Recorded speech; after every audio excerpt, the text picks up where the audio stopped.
What do you think happens after we die? I don't know. I'm really excited, to be honest. Okay.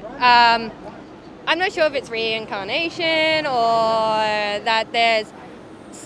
Like, I believe in ghosts and stuff, so I feel like sometimes if you were murdered or that, maybe you get trapped, and that's how you become a ghost. That's why you haunt, because you're still stuck to that place.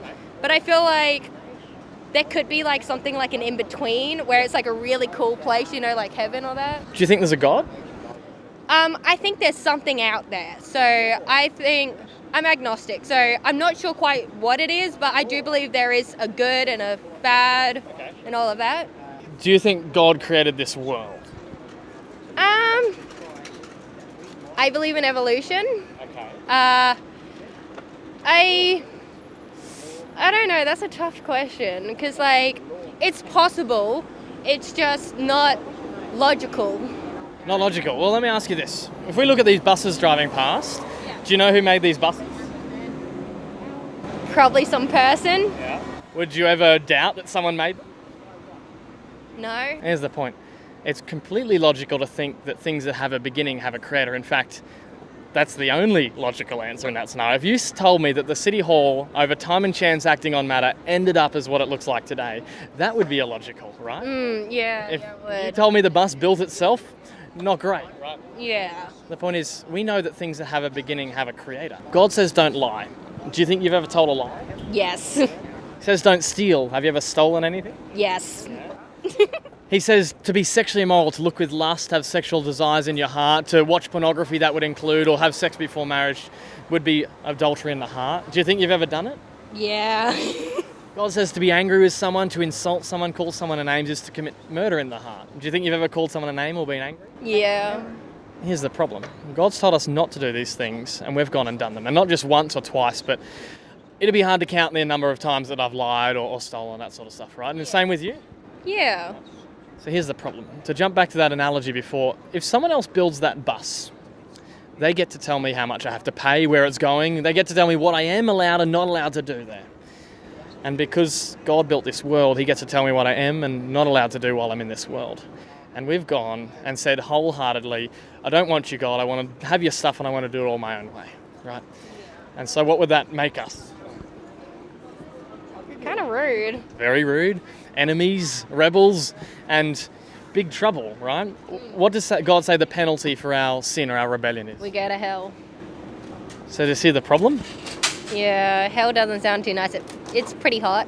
Yeah, but it's worse than that, right? You won't be with other people. You won't be celebrating. You'll be Punished for the rest of eternity. without any hope of parole, without any getting out.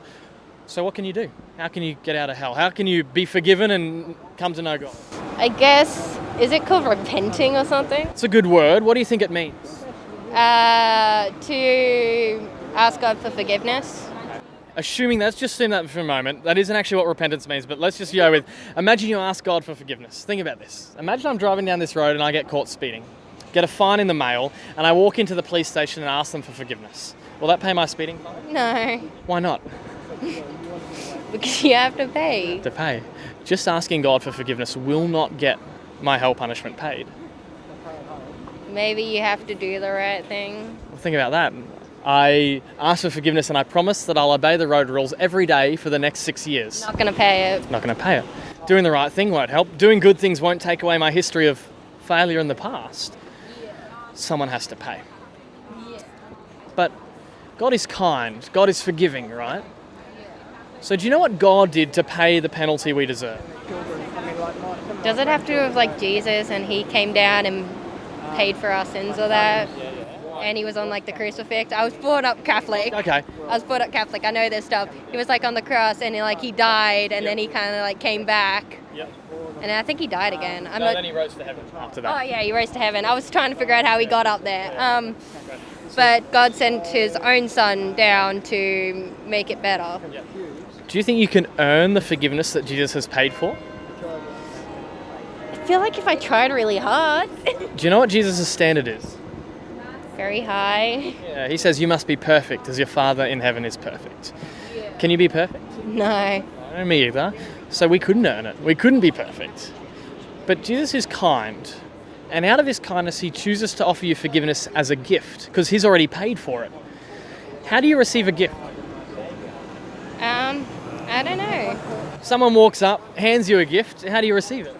You say thank you. Yeah, right. You grab it. You grab it, right? And then you say thank you, right? Simply grabbing it gets you the gift. You don't have to earn it. You don't have to make yourself worthy. Someone out of their kindness offered it to you. All you have to do is accept. Yeah. So Jesus pays for forgiveness and offers you it as a gift. Yeah. Now, you can receive that gift simply by accepting it, but obviously it's not physical. You don't wrap it up in a box or whatever, put a nice ribbon on it. He says you accept it by believing in him, by trusting in him. Now, I'm sure you've heard those words. What do you think it means to believe in or trust in Jesus? I don't really know. Like, Imagine you're on a plane, the plane's going to crash. Now, you're in trouble, right? But someone walks up, hands you a parachute and says, believe in this parachute and you'll be saved. What are they asking you to do with the parachute? to use it. Put it on, right? Trust in it, right? To rely on it to save you. And here's why I raise that. Imagine you realize it, you say, yeah, I believe parachutes exist. I think parachutes can be trusted. And then you put that parachute down on your seat and then jumped out of the plane without wearing it. Would it help you? No, you die. So to believe it is not just to intellectually acknowledge that it exists or that it can save, but actually to rely upon it to save. Does that make sense? That's what Jesus asks you to do. Not just to acknowledge that he exists or that he died or whatever, that his death can save, but for you to trust that his death pays for your sin. Yeah. So 2 clarifying questions. If Jesus pays for your sin, where will you go after you die? Heaven or hell? Well, if I chose to believe, I'd go to heaven. So how do you get forgiven by Jesus? How do you receive Jesus' gift of forgiveness? You accept. And how do you accept it? You trust in God. You trust that he's paid for it, right? Yeah. So it's that simple. I can be forgiven of my sin simply by trusting that Jesus paid for it. Yeah. Today you realize you're guilty and you deserve judgment, you deserve hell, but then you trust that Jesus paid for your sin, and on your way home you do one more sin and you die a couple of minutes later. Where would you go? Well, if I accepted he paid for my sins and accepted his forgiveness that he gifted to me, maybe I'd go to heaven. Absolutely. So my question is, when do you think you're going to trust in Jesus? I don't know. What do you think's stopping you? It's just I had faith in him, and then I personally felt like he let me down. What did Jesus promise you that he didn't give you? He never promised me anything. I asked for too much. It's not that we ask for too much. God answers all of our prayers. Sometimes he says no, sometimes he says wait, and sometimes he says yes. Right? God knows what's best for us. So when God says no to a prayer, he's not letting us down, he's not doing something that he promised us, he's not failing to give us something he promised. He's actually doing what's best. I get that, but sometimes what he thinks is best, I don't think is best. Aha, which is the primary point of prayer, to conform you to know that God knows what's best. But sometimes you're in a real difficult situation and you feel like, if God's letting me through this, how is this meant to help me? But God uses suffering, and you've heard the phrase, no pain, no gain, I'm sure? Yeah. It's pretty much how it works in God's kingdom. God is not mean or nasty or cruel. God uses evil actions of other people. God uses suffering in our life to make us more like him. Does that make sense? Yeah. And so, let me check with you then. What do you think's stopping you from trusting in God? Well, there's really nothing. I'll put this on the other end and I'll say there are things you will have to give up. Maybe I'll explain it this way, right? Becoming a Christian is free. To receive the forgiveness Jesus offers, free. You don't have to earn it, you don't have to be worthy of it, right? It's simply by accepting the gift by believing in Jesus. But the problem, when I trust in Jesus, I'm going to be called to give things up. Right? Jesus talks about dying to oneself. He says, if anyone wants to be my disciple, he must take up his cross, deny himself daily. Why? Well, as a Christian, as a human, there's things I want to do that God says no. For example, we've talked about it, lying, stealing, lust, sexual immorality, anger, hatred. Those things are sinful. As a Christian, because I've trusted in Jesus, I will want to turn from those things and I won't want to do them anymore. And it might cost you something. Imagine one day you're working a job and your boss says, I'm going to need you to lie on this invoice. And you say, I love Jesus now, I'm not willing to do something that dishonours God.